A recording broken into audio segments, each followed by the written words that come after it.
Assalamualaikum warahmatullahi wabarakatuh. Perkenalkan, nama saya Dian Nurul Afifah, NIM 54. Di sini saya akan memberikan materi tentang belajar dan pembelajaran bahasa Indonesia.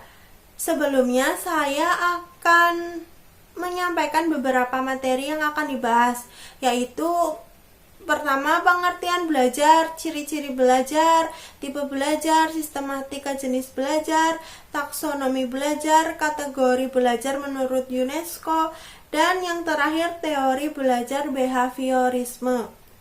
Pertama, yaitu pengertian belajar. Belajar adalah suatu proses pengubahan tingkah laku yang dilakukan dengan berpikir secara aktif untuk menghubungkan pengetahuan, pengalaman, dan informasi yang diperolehnya sehingga membentuk pemahaman yang melekat dan terkembangkan secara terus-menerus. Kedua, yaitu ciri-ciri belajar. 1. Adanya perubahan. Jika setelah belajar seseorang berubah menjadi lebih baik, dapat dikatakan bahwa orang tersebut sudah berhasil. Sebaliknya, jika setelah belajar seseorang menjadi lebih buruk, maka dapat dikatakan bahwa belajar orang tersebut adalah gagal. Perubahan yang dimaksud dalam hal ini dapat perubahan dalam bentuk kognitif, psikomotor, dan afektif. 2. Yaitu perubahan permanen. Perubahan yang terjadi pada diri seseorang itu berlangsung dalam waktu yang lama menurut Jenge 1977. Oleh karena itu, perubahan yang terjadi pada diri pembelajar dalam hal ini tidak dapat direkayasa atau dibuat-buat, sebab jika hal itu dapat dilakukan, perubahan yang terjadi tidak dapat berlangsung dalam waktu yang cukup lama. 3. Adanya usaha. Seseorang dikatakan belajar apabila seseorang itu melakukan suatu upaya tertentu agar dirinya mampu berubah dari kondisi sebelumnya. Perubahan kondisi yang dimaksud dalam hal ini bukan semata-mata perubahan yang bersifat lahiriah, melainkan juga perubahan yang bersifat batiniah. 4. Adanya interaksi dengan lingkungan. Interaksi dengan lingkungan dalam hal ini dapat berbentuk lahiriah dan batiniah juga.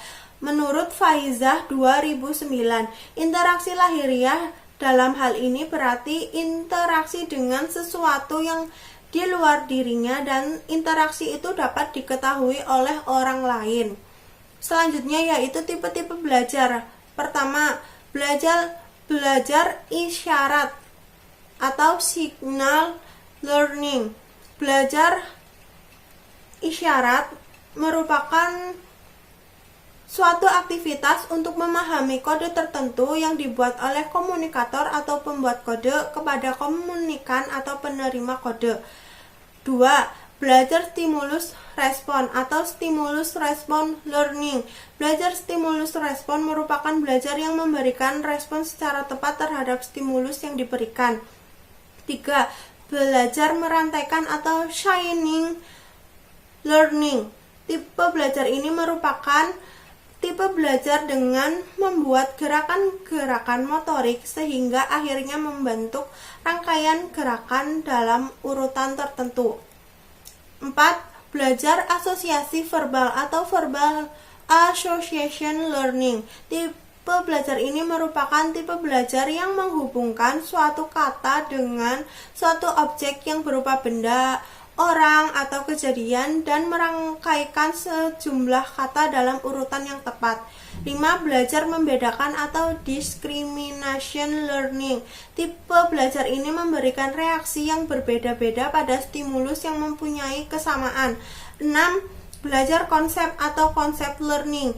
Belajar mengklasifikasikan stimulus atau menempatkan objek-objek dalam kelompok tertentu yang membentuk suatu konsep. 7. Belajar dalil atau rule learning.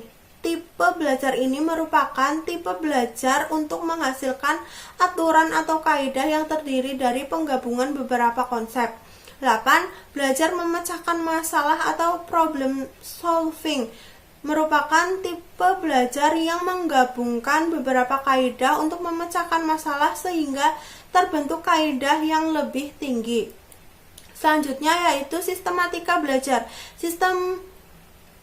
Sistematika jenis belajar berarti penggolongan jenis belajar. Sistematika jenis belajar yang dimaksud adalah 1. Jenis keterampilan intelektual, 2. Jenis informasi verbal, 3. Jenis strategi kognitif, 4. Jenis keterampilan motorik, 5. Jenis sikap keadaan mental. Jenis keterampilan intelektual adalah kemampuan seseorang yang berhubungan dengan penggunaan simbol, huruf, angka, atau kata, atau gambar. Jenis informasi verbal adalah kemampuan seseorang untuk menyatakan sesuatu secara lisan atau tertulis, termasuk dengan cara menggambar. 3. Jenis strategi kognitif adalah kemampuan seseorang untuk mengatur proses belajarnya sendiri, mengingat, dan berpikir. 4. Jenis keterampilan motorik adalah kemampuan seseorang untuk melakukan gerakan secara teratur dan urutan tertentu. 5. Jenis sikap keadaan mental adalah kemampuan yang mempengaruhi seseorang untuk melakukan pilihan-pilihan dalam bertindak. Selanjutnya yaitu taksonomi belajar. Taksonomi belajar adalah pengelompokan tujuan berdasarkan domain atau kawasan belajar. Taksonomi belajar dibagi menjadi 3, yaitu kognitif domain, 2. Afektif domain, 3. Psikomotor domain. Selanjutnya yaitu kategori belajar menurut UNESCO. 1. Belajar untuk mencari atau learning to know.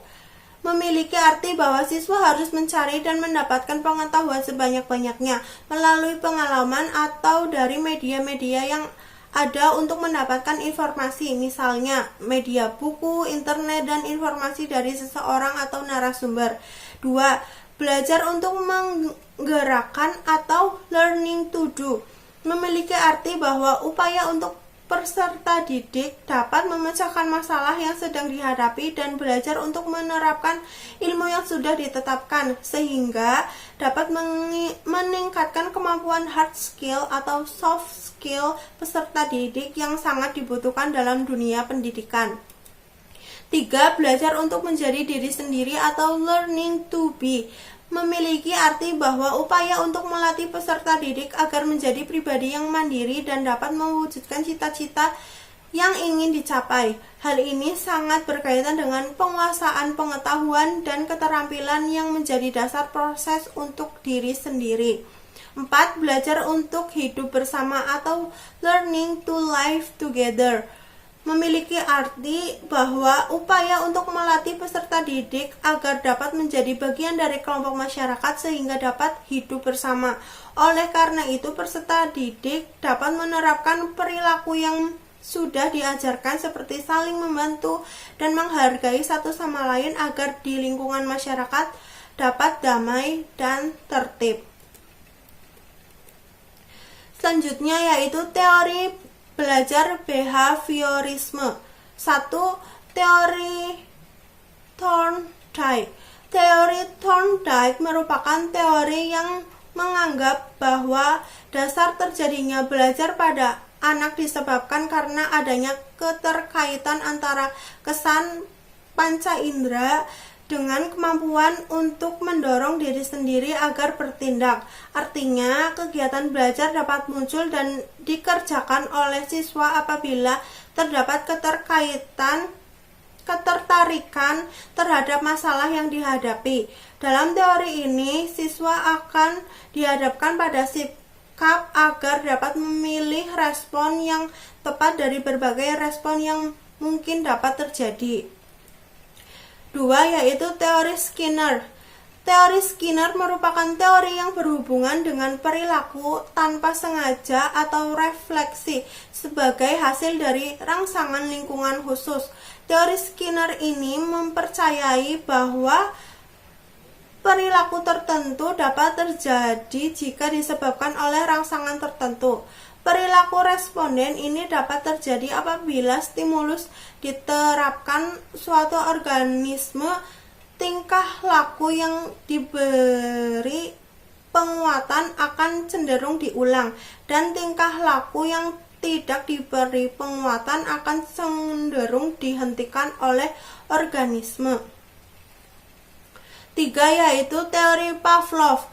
Teori Pavlov merupakan teori yang dibuat oleh Ivan Petrovich Pavlov. Beliau mengadakan sebuah eksperimen di bidang psikologi dan dimulai ketika melakukan studi tentang pencernaan anjing. Dalam penelitian tersebut, beliau menemukan bahwa subjek penelitiannya dapat mengeluarkan air liur ketika melihat makanan. Selanjutnya, beliau mengembangkan dan mengeksplorasi penemuannya dengan mengembangkan studi perilaku yang dikondisikan. Teori tersebut menjadi awal perkembangan aliran psikologi, behaviorisme, dan teori dasar bagi pengembangan teori-teori tentang belajar. Keempat adalah teori Bandura. Teori Bandura merupakan teori yang dibuat oleh Albert Bandura. Beliau banyak menggunakan pendekatan teori pembelajaran untuk meneliti tingkah laku manusia dan tertarik pada nilai eksperimen. Albert Bandura sangat terkenal dengan teori pembelajaran sosial yang merupakan pembaruan dari teori belajar yang tradisional atau behavioristik. Dalam teori ini menerima sebagian besar prinsip-prinsip belajar perilaku, namun memberikan lebih banyak penekanan pada kesan, isyarat perubahan perilaku, dan pada proses mental internal. Terima kasih. Wassalamualaikum warahmatullahi wabarakatuh.